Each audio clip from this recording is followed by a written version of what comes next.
Juru selamat itu Allah, Yahweh, bukan Yesus sebenarnya. Gembala yang baik itu Yahweh, bukan Yesus. Terang itu Yahweh. Yohanes 1 ayat 9 mengatakan begini, terang yang sesungguhnya yang menerangi setiap orang sedang datang ke dalam dunia. Yohanes 8 ayat 12 mengatakan begini, maka Yesus berkata pula kepada orang banyak, katanya, akulah terang dunia. Barang siapa mengikut aku, ia tidak akan berjalan dalam kegelapan, melainkan ia akan mempunyai terang hidup. Yohanes 9 ayat yang kelima, selama aku ada di dalam dunia, akulah terang dunia. Berarti kesimpulannya Kristus adalah terang yang sesungguhnya. Yesus adalah terang yang sesungguhnya. Kita hanya memantulkan atau memancarkan terang itu. Kita ini terang di dalam Tuhan. Efesus 5 ayat 8, memang dahulu kamu adalah kegelapan, tetapi sekarang kamu adalah terang di dalam Tuhan. Sebab itu hiduplah sebagai anak-anak terang.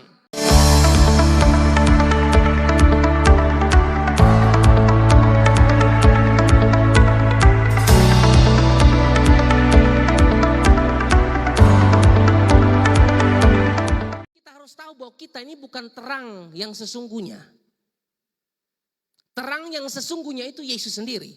Terang sesungguhnya itu Kristus sendiri, saudara-saudara. Lalu kenapa kita dikatakan terang dunia? Karena memang kalau kita di dalam Tuhan, identitas kita itu berbeda. Status kita itu berbeda. Bahkan fungsi kita pun harus berbeda. Kalau kita bilang kita anak Tuhan, kalau kita bilang kita di dalam Tuhan, identitas kita beda. Status kita beda, saudara-saudara. Jadi kita bukan terang yang sesungguhnya, saudara-saudara. Kita ini terang di dalam Tuhan. Atau dengan kata lain, kita memantulkan terang itu karena kita di dalam Tuhan. Yesus itu terang dunia, Kristus itu terang dunia, saudara-saudara. Yohanes pasal 1 ayat 6 sampai ayat yang ke-8 mengatakan begini, ini tentang Yohanes Pembaptis ya. Datanglah seorang yang diutus Allah namanya Yohanes, ayat 7.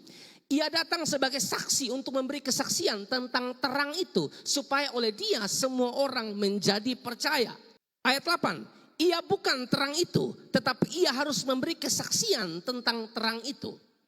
Saya bandingkan dengan Lukas 7 ayat 28, karena dikatakan bahwa Yohanes itu seorang yang besar. Ya, dikatakan dalam Lukas 7 ayat 28. Lukas 7 ayat 28 mengatakan begini, aku berkata kepadamu, di antara mereka yang dilahirkan oleh perempuan, tidak ada seorang pun yang lebih besar daripada Yohanes. Tidak ada seorang pun yang lebih besar dari Yohanes. Tapi ingat, Yohanes bukan terang itu. Terang yang sesungguhnya itu Yesus, saudara-saudara. Yohanes 1 ayat 9 mengatakan begini, terang yang sesungguhnya yang menerangi setiap orang sedang datang ke dalam dunia. Pertanyaannya seperti yang saya bilang tadi, siapakah terang yang dimaksud? Saya sudah katakan terang yang dimaksud adalah Yesus Kristus sendiri. Karena Alkitab mencatat di dalam Yohanes 8 ayat 12. Yohanes 8 ayat 12 mengatakan begini, maka Yesus berkata pula kepada orang banyak, katanya, akulah terang dunia. Barang siapa mengikut aku, ia tidak akan berjalan dalam kegelapan, melainkan ia akan mempunyai terang hidup. Yohanes 9 ayat yang kelima, selama aku ada di dalam dunia, akulah terang dunia. Berarti kesimpulannya Kristus adalah terang yang sesungguhnya. Yesus adalah terang yang sesungguhnya. Kita hanya memantulkan atau memancarkan terang itu. Atau kita ini terang di dalam Tuhan. Tapi kalau kita tidak di dalam Tuhan, bagaimana kita bisa memantulkan cahaya itu? Bagaimana kita bisa memancarkan terang itu kalau kita tidak di dalam Tuhan? Berarti untuk bisa bersinar atau menjadi terang dunia, kita harus di dalam Tuhan. Karena kita hanya bisa bersinar atau menjadi terang dunia jika kita di dalam Tuhan.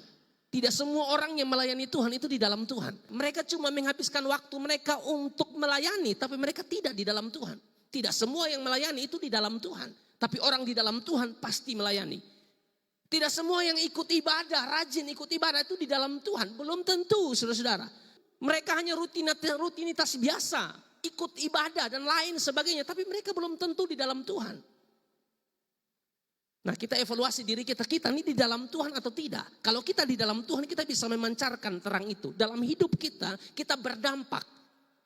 Di dalam kehidupan kita, kita menunjukkan kasih, perbuatan baik. Kalau kita tidak bisa tunjukkan ini, ada kemungkinan, bukan kemungkinan, memang kamu tidak di dalam Kristus. Karena kalau kamu di dalam Kristus, kamu memantulkan cahaya itu atau memancarkan cahaya itu.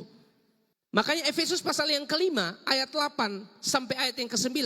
Efesus pasal yang kelima ayat 8 sampai ayat 9 bilang begini. Memang dahulu kamu adalah kegelapan, tetapi sekarang kamu adalah terang di dalam Tuhan. Sudah lihat, kita ini bukan terang dunia itu. Terang itu Yesus. Yesus Kristus itu terang dunia. Kita ini memancarkan terang itu. Ya, memang dahulu kamu adalah kegelapan, tetapi sekarang kamu adalah terang di dalam Tuhan. Sebab itu hiduplah sebagai anak-anak terang. Kita harus tahu bahwa kehidupan kekristenan atau kehidupan orang percaya adalah kehidupan yang harus berdampak. Kehidupan yang harus bersinar, kehidupan yang harus menjadi terang. Harus menjadi berkat bagi orang lain. Mengapa saudara-saudara? Karena itu menunjukkan sekali lagi identitas, status, fungsi kita sebagai anak terang atau sebagai ciptaan baru. Kita harus menjadi terang dunia karena itulah kita sedang menunjukkan identitas kita beda, status kita beda, fungsi kita beda sekarang. Kalau dulu kita anak kegelapan, kita suka buat dosa, kita suka buat sesuatu yang kurang baik, kita suka melawan orang tua, kita suka menyakiti teman, kita suka bully teman. Sekarang setelah saya di dalam Tuhan, gaya hidup saya berbeda. Gaya hidup saya berbeda. Dulu suka menyakiti teman, sekarang tidak. Sekarang suka kasih kuat teman. Dulu suka bully teman, sekarang mengeluarkan kata-kata berkat. Itu contoh orang di dalam Tuhan. Itu contoh anak-anak terang, bukan anak-anak gelap, saudara-saudara. Kita harus tunjukkan identitas kita harus tunjukkan status kita bahwa kita anak terang, bukan anak kegelapan, saudara-saudara. Yohanes 8 ayat 12. Yohanes 8 ayat 12 mengatakan begini, maka Yesus berkata pula kepada orang banyak, katanya, akulah terang dunia, barang siapa mengikut aku, ia tidak akan berjalan dalam kegelapan, melainkan ia akan mempunyai terang hidup. Status atau identitas dan fungsi kita sudah berbeda waktu kita di dalam Tuhan. Perhatikan, maka Yesus berkata pula kepada orang banyak. Katanya, akulah terang dunia, barang siapa mengikut aku, kita ikut Tuhan atau tidak, ia tidak akan berjalan dalam kegelapan, melainkan ia akan mempunyai terang hidup. Saudara hanya bisa bersinar kalau saudara di dalam Tuhan. Kalau kita tidak di dalam Tuhan, bagaimana kita bisa menunjukkan terang itu? Bagaimana kita bisa bersinar? Tidak mungkin. Untuk bersinar, untuk bisa menerangi dunia yang penuh dengan kegelapan ini, saudara, kita perlu ada dalam Tuhan. Jadi kalau seseorang bilang saya ini sudah melayani, tapi kalau hidup kelihatan tidak berubah, kamu cuma ada di gereja, fisik kamu cuma ada di gereja, badan kamu cuma ada di gereja, pikiran kamu kemana-mana tuh. Makanya hidup kamu tidak berubah. Sekedar aktivitas yang saudara lakukan, tapi tidak ada gaya hidup orang yang sudah dimerekakan oleh Kristus. Tidak ada gaya hidup anak terang, itu tidak ada, saudara-saudara. Nah, ini kita evaluasi kembali diri kita. Ini sesuai dengan tema kita, shine, bersinar. Kita ini sudah bersinar atau belum? Kalau kita belum bersinar, kita belum di dalam Kristus. Karena dia sumber terang itu, saudara-saudara. Bagaimana mungkin kita bisa bersinar kalau kita tidak di dalam Kristus? Bagaimana kita bisa memantulkan cahaya itu atau terang itu kalau kita tidak di dalam Kristus? Jadi penting ya saudara-saudara. Makanya Alkitab mencatat kalau kita di dalam Kristus, kita tuh ciptaan baru. Amin. 2 Korintus 5 ayat 17 mengatakan begini. Jadi siapa yang ada di dalam Kristus, ia adalah ciptaan yang baru. Yang lama sudah berlalu, sesungguhnya yang baru sudah datang. Efesus pasal yang kelima ayat 8 dan ayat yang ke-9. Memang dahulu kamu adalah kegelapan, tetapi sekarang kamu adalah terang di dalam Tuhan. Sebab itu hiduplah sebagai anak-anak terang. Manifestasi dari gaya hidup anak terang itu menunjukkan kebaikan, menunjukkan keadilan, kebenaran, kasih, dan lain sebagainya, saudara-saudara. Seseorang yang mengatakan ia anak terang harus terpancar lewat gaya hidup. Bagaimana mungkin saudara bilang saudara anak terang, sudah terima Yesus, sudah kenal Yesus, tapi hidupnya tidak berubah. Hidupnya masih di dalam kegelapan. Anda belum bertemu Yesus, Anda belum di dalam Kristus. Cuma ngomong, Anda di dalam Kristus, tapi Anda tidak sungguh-sungguh di dalam Kristus. Karena siapa di dalam Kristus, saudara-saudara, dia bisa memancarkan terang itu. Amin, saudara. Ayat 9 dikatakan begini. Efesus 5 ayat 9. Karena terang hanya berbuahkan kebaikan dan keadilan dan kebenaran. Ini manifestasinya. Karena terang hanya berbuahkan kebaikan, keadilan, kebenaran. Nah ini ada tidak anak-anak muda? Ini perlu kita pelajari bersama-sama, evaluasi diri kita. Kita nih sudah di dalam Tuhan atau belum? Jangan pikir soal bersinar dulu. Jangan berpikir soal jadi terang dulu. Anda di dalam Kristus atau tidak? Itu persoalannya. Kalau Anda di dalam Kristus, Anda bisa memancarkan sinar itu. Anda bisa memancarkan terang itu, saudara-saudara.